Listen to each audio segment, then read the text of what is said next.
안녕하십니까. 남북미 무기열전입니다. 오랜만에 질문이 들어와서 질문 몇 가지만 간단하게 설명을 드리고 본방송으로 들어가 볼게요. 자, 고체연료 미사일을 발사가 끝낸 후에 캐니스터 안에 다시 고체연료 미사일을 넣어서 테를 재사용할 수 있나요? 뭐 이런 질문이 들어왔습니다. 이게 질문이 약간 지금 꼬여 있어요. 뭐가 꼬여 있냐면은 캐니스터라는 거는 발사관을 말하는 겁니다. 그러니까 미사일이 들어있는 발사관, 그리고 TEL 이거는 발사 차량을 말하는 겁니다. 그래서 두 개가 달라요. 그래서 캐니스터를 재사용한다는 말인지 텔을 재사용한다는 말인지 이게 좀 약간 애매해졌는데, 발사 차량이야 당연히 재사용을 하죠. 발사 차량을 미사일 한 발 쏘고 그 차량까지 버릴 일은 없지 않습니까?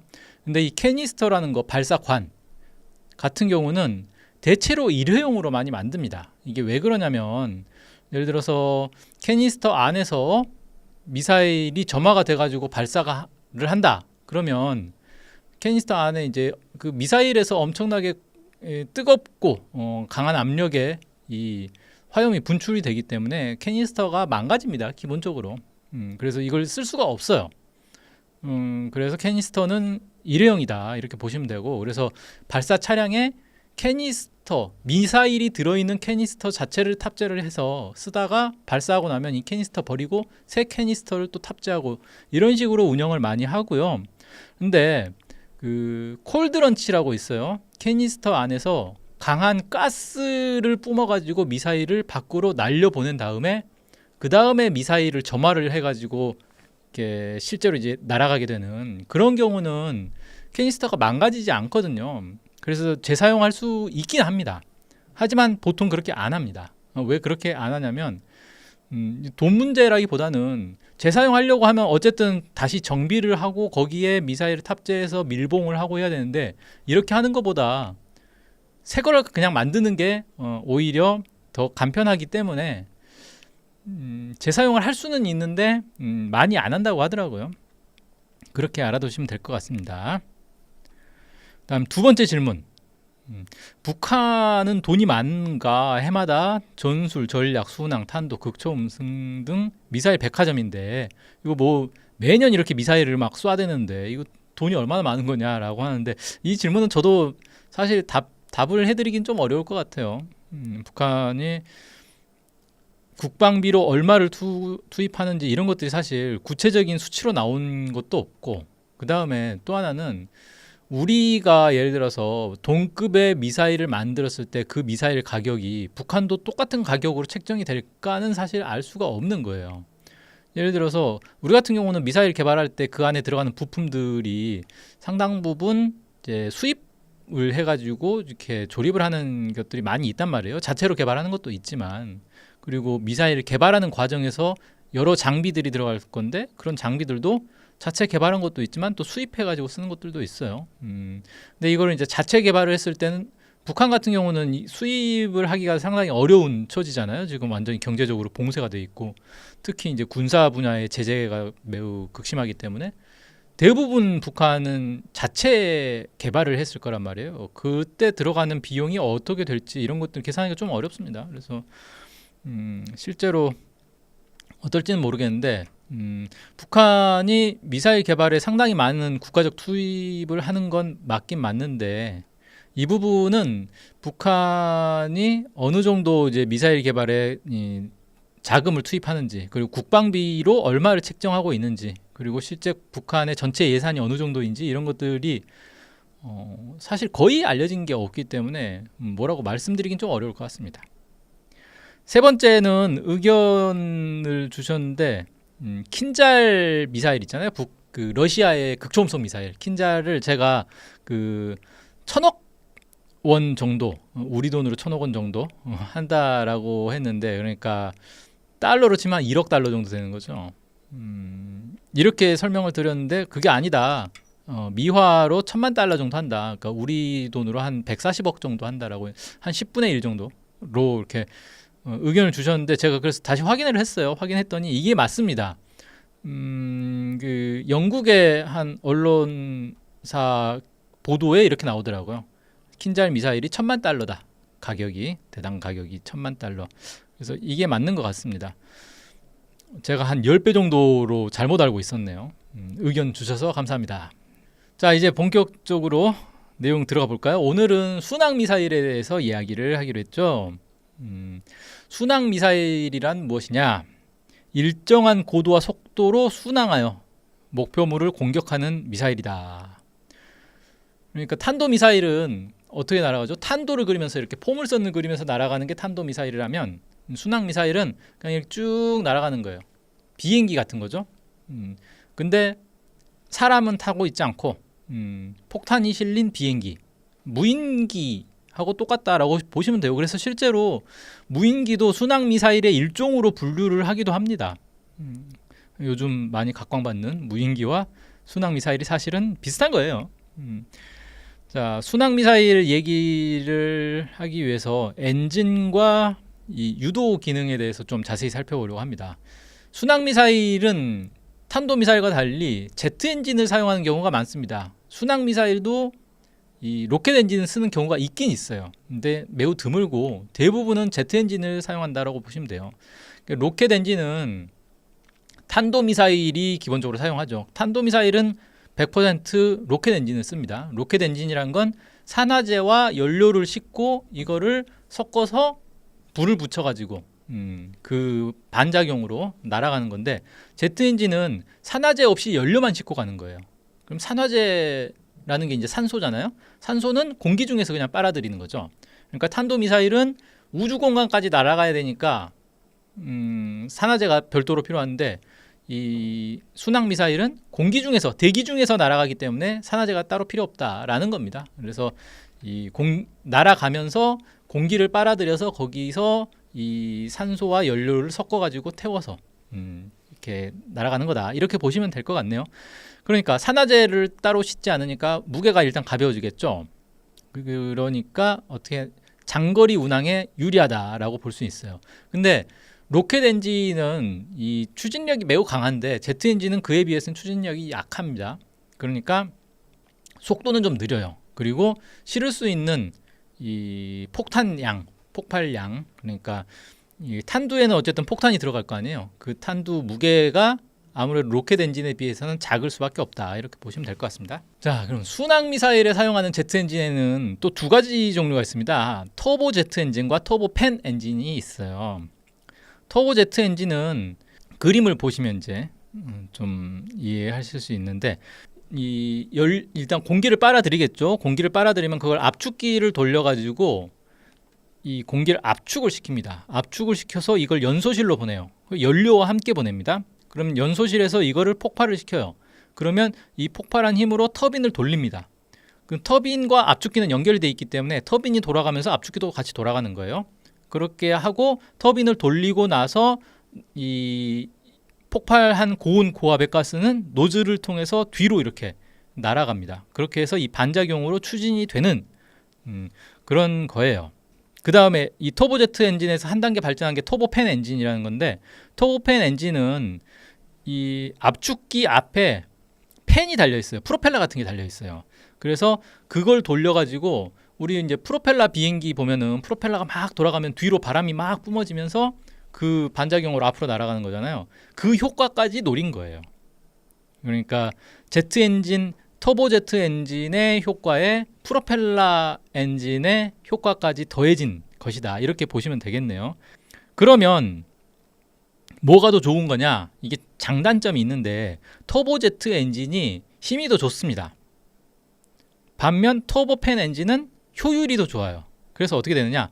터보 제트 엔진을 장착하면 더 빠르게 날아갈 수 있는 반면에 터보팬 엔진을 장착하면 더 오랫동안, 더 멀리 날아갈 수 있는 그런 장단점이 있습니다. 그래서 나중에 전투기 얘기할 때도 이거 설명을 드릴 텐데, 비행기에서 터보 제트 엔진을 쓰는 전투기가 있고 터보팬 엔진을 쓰는 전투기가 있어요. 그 장단점이 다 다릅니다. 그래서 그 전투기들의 역할이 좀 다른 거예요. 그렇게 많이 만듭니다. 자, 그래서 순항 미사일도 터보 제트 엔진을 쓰는 순항 미사일과 터보팬 엔진을 쓰는 순항 미사일이 있다, 이렇게 보시면 되겠습니다. 터보 제트 엔진이 먼저 개발이 됐고 이게 상대적으로 가격은 저렴합니다. 그런 장점도 또 있어요. 그 다음에 이 순항 미사일이 터보팬 엔진이나 터보제트 엔진을 쓰는데 대체로는 초음속 비행을 못 합니다. 그러니까 음속 이하로 날아다녀요.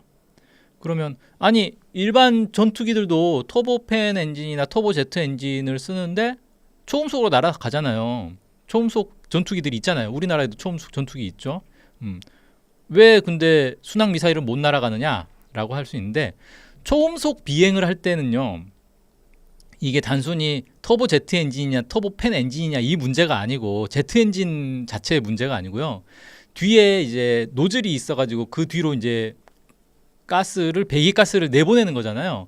그 내보내는 관 자체가 약간 긴데 여기에 연료를 다시 뿜어줍니다. 그래서 여기서 불을 다시 붙이는 거예요. 배기구로 나가기 전에 연료를 뿜어가지고 다시 한번 불을 붙이는데 이거를 이제 애프터 버너라고 하죠. 이 애프터 버너를 기능을 써야 초음속이 되는 거예요. 근데 이 애프터 버너의 특징이 뭐냐면 연료를 어마어마하게 많이 잡아먹습니다. 그렇기 때문에 순항 미사일 같은 경우는 이런 애프터 버너 기능을 켜버리면은 오래 날 수가 없어요. 멀리 날 수가 없어요. 초음속으로는 날 수 있어도. 그러니까 단거리 미사일로나 쓸 수 있는 거죠. 근데 그렇게는 보통 잘 안 합니다. 그래서 순항 미사일은 그렇게는 안 하고 대신에 이제 초음속 비행을 하기 위해서 램제트 엔진이나 로켓 엔진을 사용하는 순항 미사일도 있긴 있습니다. 로켓 엔진 아까 말씀드렸고 램제트 엔진은 뭐냐면은 이 일반 제트 엔진, 터보제트나 터보팬 엔진과는 구조 자체가 완전히 다른 그런 거예요. 그래서 뭐 이렇게 팬이 돌고 이런 게 없습니다. 그냥 아주 빠르게 날면서 그 속도 때문에 공기가 저절로 압축이 돼 버리는 거예요. 그래서 그 압축된 공기를 이용해서 또 이렇게 연소실에서 태워가지고 뒤로 내뿜는 그런 겁니다. 그러니까 램제트 엔진을 쓰려면 보통 이 초음속으로 비행하면서 쓸 수 있거든요. 그러면 초반에는 초음속까지는 누군가가 날려줘야 되는 거예요. 그래서 초음속으로 날다가 램제트 엔진을 가동하는 거예요. 그러려면 어떻게 해야 됩니까? 보통 그래서 램제트 엔진을 쓰는 미사일 같은 경우는 로켓 엔진이 같이 달려 있어요. 그래서 로켓 엔진으로 초음속까지 가속을 시킨 다음에 로켓 엔진 분리하고 램제트 엔진을 가동해서 이제 계속 초음속으로 계속 날아갈 수 있도록 이렇게 만들죠. 근데 램제트 엔진 자체가 아직은 그렇게 완벽하게 연구가 된 게 아니에요. 그래서 램제트 엔진을 쓰는 미사일 자체가 종류가 그렇게 많지는 않습니다. 그래서 대부분의 미사일은 그냥 제트 엔진을 이용해서 음속 이하로 날아간다 이렇게 보시면 되겠습니다. 그래서 이제 보면은 제트 엔진은 속도가 느리기 때문에 과거에는 전투기가 가가지고 그냥 격추하는 경우도 있어요. 전투기가 이 순항 미사일 쫓아가가지고 격추해버리는 그런 경우도 있습니다. 사실 무인 비행기나 마찬가지이기 때문에 비행기와 비행기의 싸움인 거죠. 그런데 그렇다고 해서 순항 미사일이 별거 아니네, 느려가지고 다 격추되겠네 이렇게 보시면 안 되는 게 있어요. 왜냐하면은 순항 미사일은 탄도 미사일에 비하면은 확실히 엄청나게 느리죠. 하지만 그 대신에 저공 비행을 할 수가 있습니다. 저공 비행을 한다는 건 뭐냐면 레이더에 잘 안 걸린다는 거예요. 매우 늦게 걸려요. 그리고 궤적을 자유자재로 바꿀 수가 있습니다. 탄도미사일은 그 탄도에서 거의 바뀌지가 않는데 얘는 완전히 이렇게 자유자재로 무인 비행기니까 그렇게 바꿀 수가 있기 때문에 요격하기가 상당히 어렵습니다. 그런 장점이 있어요. 그래서 순항미사일이 좋냐 탄도미사일이 좋냐 이렇게 따질 건 아니고 각각의 장단점이 있다라는 걸로 이해를 하시면 되겠습니다. 자, 그 다음에 순항미사일의 유도기능. 유도기능이란 건 뭐냐면 미사일이 목표물을 딱 정확하게 맞춰야 될 텐데 그 목표물까지 날아갈 때 제대로 날아가는지 확인을 해야 되잖아요. 이걸 만약에 사람이 타고 있으면 사람이 눈으로 보면서 그냥 비행을 하면 되는 건데 그게 아니고 사람이 안 타고 무인으로 날아가는 거기 때문에 얘가 판단을 해야 돼요. 내가 지금 제대로 날아가고 있나? 내가 지금 맞추려고 하는 저게 내가 원래 맞추려고 했던 그 목표물 맞나? 이 판단을 스스로 해야 된다는 거예요. 그걸 유도라고 합니다. 유도 방식에는 관성유도, 위성유도, 지형대조 유도 이렇게 크게 세 가지가 있고 순항미사일이 쓰는 유도 방식이 주로 이렇게 됩니다. 근데 어느 하나만 쓰지는 않고 세 가지를 보통 섞어서 써요. 왜냐하면 그래야 더 정확해지니까. 자, 하나씩 볼게요. 관성유도라는 건 관성항법 장치를 이용하는 겁니다. 관성항법 장치를 INS라고 부르는데 이걸 이용해서 미사일이 자기 위치, 속도, 방향 이런 걸 파악을 하는 거예요. 이 관성항법 장치는 자이로스코프라고 해서 팽이를 생각하시면 됩니다. 팽이를 고속으로 회전을 시키면 얘가 자기 그 운동을 유지하려는 성질이 생기거든요. 그게 관성이라고 하는데 회전 관성이죠, 정확하게는. 그러면은 이게 탑재된 게 이렇게 쭉 날아가다가 방향을 바꾼다. 그럼 얘가 알아차리는 거예요. 왜냐하면 얘는 가만히 있으려고 하는데 미사일 몸체는 방향을 바꾸기 때문에. 그럼 이제 감지기가 이걸 감지해가지고 내가 지금 방향이 바뀌네, 이걸 알 수 있는 거예요. 그 다음에 여기 이제 가속도계도 들어있다 그래요. 그래서 가속도가 얼마나 빠른지 이런 것들도 알 수 있고. 자, 이 관성 항법 장치의 장점은 뭐냐면 날씨 전파 방해의 영향을 받지 않아요. 근데 단점은 뭐냐면 외부와 완전히 단절이 되어 있습니다. 관성 항법 장치는 말 그대로 완전히 밀폐된 곳에서 안에서 그냥 자기 운동을 계속 기록을 하는 거예요. 그러다 보니까 약간의 오차가 있어도 시간이 지나면 그 오차가 점점 벌어져서 나중에는 오차가 엄청 커질 수 있는 그런 단점이 있습니다. 그래서 관성 항법 장치를 기본으로 하면서도 다른 위성 유도나 지형 대조 유도 같은 걸 결합을 해서 쓰는 거예요. 그래서 이제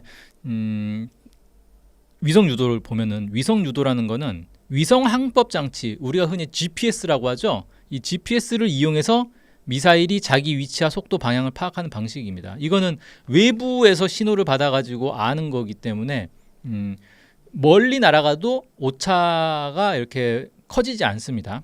아주 장점이 있죠. 이 GPS는 사실 우리도 늘 쓰잖아요. 자동차 운전할 때 내비게이션, 그 다음에 스마트폰으로 자기 위치 찾고 뭐 지도 검색하고 이런 거 할 때 다 GPS를 쓴단 말이에요. 이 GPS라는 게 뭐냐면 GPS 위성이 있습니다. 우주 공간에 이 위성이 수십 개가 돌아다니고 있어요. 그럼 거기서 신호를 보내주면 그 신호를 내가 받는 거예요. 그러면 지금 어느 위도 몇 도, 경도 몇 도, 고도 얼마에 있는 위성에서 몇 분 몇 초에 신호를 쐈는데 그걸 내가 몇 시에 받았어. 그러면 거리가 어느 정도 되겠구나라는 걸 파악할 수 있죠. 그걸 여러 위성에서 동시에 받아가지고 그러면 각 위성에서의 거리가 나오니까 그걸 이제 계산을 해보면 내 위치가 나온다는 거예요. 그래서 내가 지금 위도 몇 도, 경도 몇 도, 높이, 고도 얼마에 있구나라는 거를 정확하게 알 수 있다라는 겁니다. 자, 이걸 해주는 위성을 그럼 누가 쐈을까요? GPS 위성은 미국이 쐈어요. 근데 미국만 쐈겠냐? 미국이 GPS 위성을 쏘고 나서 그걸 이용해서 자기 위치를 확인하는 걸 보고 각 나라들도 그러면 우리도 한번 쏴보자 이렇게 됐겠죠. 미국의 GPS 위성 신호만 의존할 수는 없잖아요. 이게 민간용이면 상관이 없는데 돈 좀 주고 쓰면 되잖아요. 근데 군사용은 미국에서 못 쓰게 막아버리면은 실제 전쟁이 났을 때는 난감해지는 상황이 발생하죠. 그래서 각 나라들이 이제 이 GPS 위성과 같은 이 항법 위성들을 쏘게 되는데 러시아가 발사한 게 글로나스, 유럽에서 발사한 게 갈릴레오, 중국에서 베이도우 이런 것들이 있습니다. 실제로 그래서 우리나라에서 주로 쓰는 게 GPS, 글로나스, 갈릴레오를 세 개를 같이 써요. 그래서 정확도를 더 높입니다. 중국 베이도우를 쓰는 건 제가 본 적이 없어요. 우리나라에선 그렇습니다. 일단 자, 그래서 위치 오차는 대략 10m 정도 나는데 실제 우리 이제 자동차 운전하면서 내비게이션 보면 10m보다 덜 나지 않아요? 그거는 다른 보정 기능을 소프트웨어적으로 이렇게 활용을 해가지고 그걸 더 줄인다고 하더라고요, 오차를. 그 다음에 군용 그 GPS는 다르다라는 얘기가 있어요. 실제 옛날에는 좀 달랐습니다. 그래서 군 뭐 암호를 넣으면은 더 정확하게 이 신호를 받을 수 있다 뭐 그런 얘기가 있었는데 지금은 아니다라고 하더라고요. 근데 뭐 실제 알 수는 없죠. 군에서 모든 걸 다 공개하는 건 아니니까. 어쨌든 미국에서 공개한 거는 민간용이나 군용이나 지금은 차이가 없다라고 얘기를 하는데 뭐 알 수 없죠. 이 위성 유도 같은 경우는 이 장비가 작고 가볍고 싸다는 장점이 있습니다. 우리 스마트폰 보시면 아시겠지만 그 손바닥 안에 들어가는 걸로 자기 위치를 찾는 거예요. 위성 신호를 받아가지고 매우 작죠. 그리고 대량 생산해서 싸고. 근데 문제는 전파 방해가 쉽다는 단점이 있습니다. 그러니까 GPS 위성 신호 같은 건 신호를 계속 받다 보면 어떤 신호인지 분석을 할 수 있잖아요. 그러면 비슷하게 흉내내가지고 엉터리 신호를 보낼 수도 있겠죠. 그렇게 해가지고 실제 GPS 교란하기가 매우 쉽습니다. 그래서 GPS 교란이 일어나는 경우가 되게 많아요. 특히 이제 우리 같은 경우는 이제 북한에서 가끔씩 GPS 교란 신호를 보내거든요. 그래서 이 전방 지역에서 GPS 받다 보면 이게 이상하게 나오는 경우들이 가끔 있습니다. 그 경기 북부 지역에서 운전하고 가다가 갑자기 내비게이션이 엉뚱한 데を막 가리키거나 막 그런 경우들이 있어요. 아니면 신호를 못 받아버리거나 그런 경우는 대체로 이제 북한에서 GPS 교란 신호를 보냈을 때 그런 경우들이 좀 있습니다. 그리고 실제로 이게 전시에 사용된 적도 있는데 2011년 12월 4일 아주 유명한 사건이에요. 이란이 미국의 스텔스 무인기 RQ-170 센티널을 GPS 교란 방식으로 납포한 사건이 있습니다. 아주 유명한 사건인데 처음에 미국은 이걸 인정 안 했어요. 이게 말이 안 된다. 있을 수 없는 일이다 라고 했는데 이란에서 이걸 공개를 해버렸어요. 실제로 납포한 센티널을. 센티넬이 그때까지만 해도 이런 무인기가 있다는 것 자체가 기밀이었어요. 어떻게 생겼는지도 몰랐고. 근데 이거를 이란에서 그냥 공개를 해버렸습니다. 이거 우리 있어. 근데 보니까 완전히 멀쩡하게 생겼어요.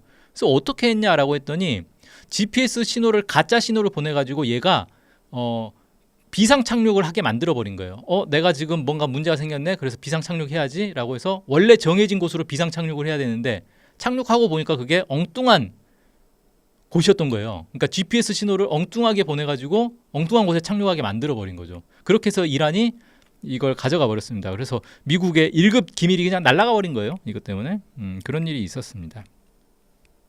실제로 이게 가능하다라는 거죠. 그 다음에 지형 대조 유도라는 게 있습니다. 이건 뭐냐면은 미사일이 날아가면서 아래쪽에 전파를 쏴요. 전파를 쏴서 반사돼서 오는 거를 측정을 하면 뭘 알 수 있느냐? 높이를 알 수 있어요. 내가 지금 어느 정도 높이로 날고 있구나라는 걸 알 수 있어요. 그러면서 쭉 날다 보면은 보통 순항 미사일이 고도를 일정한 고도로 날아갑니다. 일정한 고도를 쭉 날아가는데 고도가 낮았다 높았다 이렇게 바뀌어요. 그 얘기는 뭐냐? 실제 미사일의 고도가 바뀐 게 아니라 산이 나타나면 얘 고도가 낮아진 것처럼 느껴지겠죠. 땅과 미사일 사이의 거리가 짧아지니까. 그다음 바다가 나타나면 멀어진 것처럼 나타나겠죠. 그런 식으로 해서 실제 지형을 측정을 할 수가 있어요, 얘가. 그러면 원래 이렇게 쭉 날아가면서 지도가 입력이 돼 있습니다. 그래서 위도 몇 도, 경도 몇 도를 지나갈 때는 산이 나타나고 어디를 지나갈 때는 강이 나타나고 어디를 지나갈 때는 도시가 나타나고 그래서 높이가 어떻게 바뀐다라는 게 다 입력이 돼 있어요, 얘가. 가면서 그걸 계속 대조하는 거예요. 그래서 제대로 가고 있구나라는 걸 아는 거죠. 그러다가 뭔가 바뀌면 잘못 왔다. 그래서 옆으로 이렇게 원래 위치를 찾는 그런 식으로 하는 거죠. 이 방식의 단점이 하나 있어요. 뭐냐면은 바다나 사막 같은 데서는 쓸 수가 없다는 거예요. 왜? 바다나 사막은 지형 특성이 없잖아요. 그냥 다 평평해요. 그러니까 이걸 알 수가 없는 거예요. 그 다음에 또 하나는 고층 건물이 갑자기 들어섰어. 그러니까 작년에 지형을 다 입력을 해놨는데 올해 들어서 갑자기 고층 건물이 들어서 가지고 가다가 보니까 뭔가 데이터가 안 맞아. 그럼 얘가 이제 방향을 잃고 헤매버리는 거죠.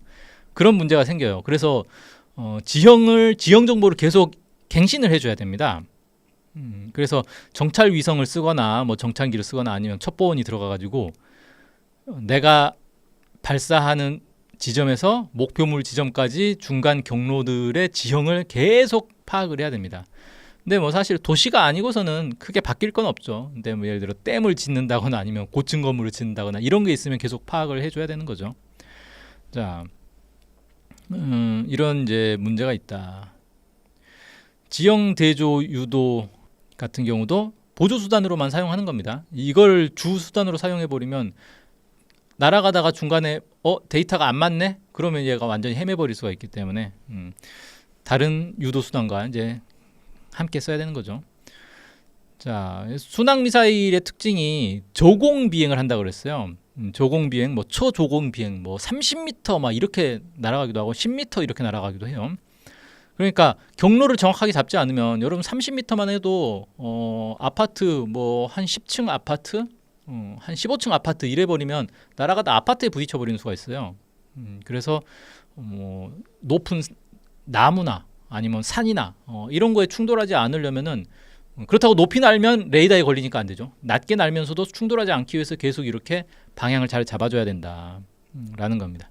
자, 아무튼 이렇게 해서 날아가다 보면은 매우 정밀하게 이렇게 조종을 할 수가 있어요. 그래서 정확도가 매우 높습니다. 원형 공산 오차가 1m 수준까지도 이게 가능해요. 그러니까 어떤 건물을 맞추는 건 기본이고 어떤 건물에 어떤 창문을 맞출 것이냐까지도 가능한 거예요. 그렇게 정확하게 맞출 수가 있습니다. 근데 그걸 하려면 어떻게 해야 되느냐?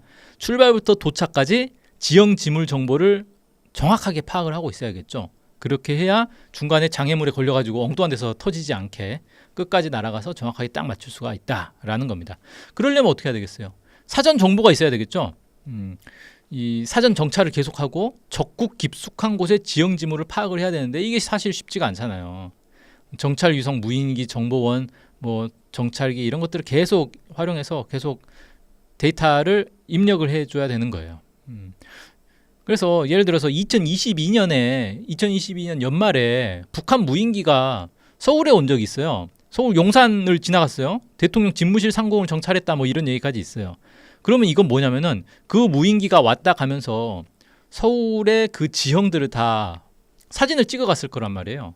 그러면 북한이 그 지형 지물을 데이터를 다 갖게 됐잖아요. 그러면 나중에 순항 미사일을 쏠 때 서울의 고층 빌딩 사이를 쑥쑥쑥쑥 지나가가지고 대통령실을 맞출 수 있다라는 거예요. 물론 이제 대통령실 어떻게 될지 모르겠네요. 정권 바뀌면 다시 청와대로 간다는 얘기도 있던데. 자, 아무튼 뭐 그렇게 될 수 있다라는 겁니다. 그리고 이게 미사일이 도심 속으로 들어와가지고 빌딩 사이를 이렇게 날아간다고 생각해보세요. 격추를 할 수가 없습니다. 이거 격추하면은 그 빌딩에 추락할 거 아니에요. 난리가 나죠. 도심에서 추락하면 난리가 나겠죠. 그래서 그때 그 북한 무인기 왔을 때도 격추를 시도를 아예 못했어요. 그 자칫 격추했다가 그게 서울 한복판에 떨어져가지고 어디 대통령 집무실에 떨어졌다고 생각해보세요. 큰일 나죠. 그러니까 아예 격추 시도조차 할 수 없게 되는 거죠. 자, 이렇게 순항 미사일의 여러 장단점, 기능, 원리 이런 것들을 쭉 살펴봤습니다.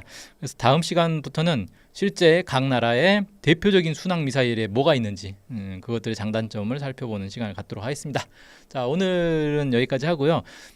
저희가 원래 이거 자주시보와 촛불 전진 유튜브에 내보내고 있었는데 세계적인 가수님이 자기 유튜브 채널에 제 이 남북미 무기열전을 또 올려주고 있습니다.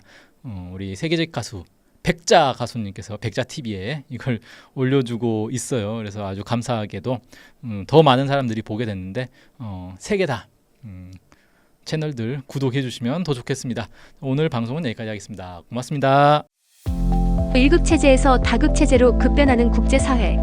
알아야 살아남을 수 있습니다. 주권연구소가 준비한 북중러 신세계와 미국의 몰락 주요 인터넷 서점에서 구입할 수 있습니다.